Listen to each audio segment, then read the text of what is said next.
मु अभिप्सा मु आज आपको ये वीडियो ट्राई स्क्वायर विषय कहबी।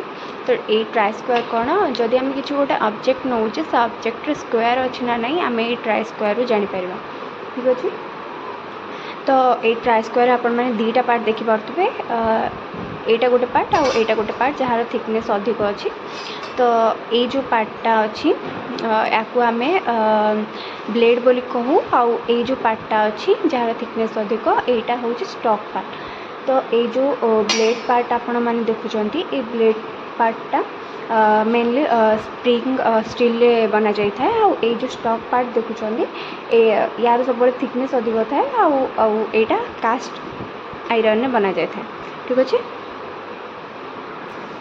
तो मुझे यार फंक्शन विषय कहबी। यार मेनली दीटा फंक्शन ही थाए गोटे हूँ चेकिंग आउ गोटे हूँ मार्किंग।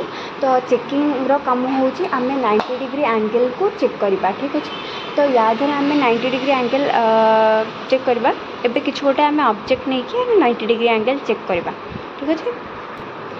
तो आपण मैंने देखिपे मुझे गोटे पट्टा नहीं जाइए सामान पट्टाटा नहीं जाइए। तो ये पट्टाटा को आम पट्टारे 90 डिग्री पट्टाटा अच्छे ना नहीं 90 डिग्री रे आम चेक करके देखा यहाँ ठीक अच्छे।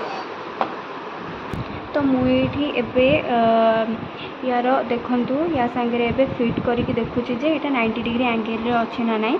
तो ये आपण जो देखिए जदि पट्टाटा या सरफेस संगे लगी किंतु है मझे गैप रोचे ताहले जानवे जे मझे किसी गैप रोचे और लाइट पास कर जानवे जे यहाँ 90 डिग्री एंगल ना माने स्क्वायर ना जदि यहाँ 90 डिग्री एंगल था ताहले ये किसी भी लाइट पास कर न था ठीक अच्छे।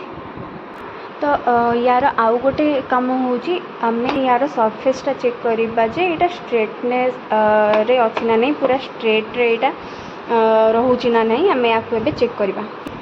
तो ये आप देखिपे आम यार सरफेस जो देखुचु तथापि सरफेस मझे भी यार टिके गैप रोचे और लाइट पास कर माने यार सरफेस भी 90 डिग्री रे नाही। तो यहाँ पूरा स्ट्रेट लाइन रे नाही माने आमको जना पड़ जाए यहाँ स्क्वायर रे नाही ठीक अच्छे। तो एबे तो आपण यार स्ट्रेटनेस विषय भी जानीगले।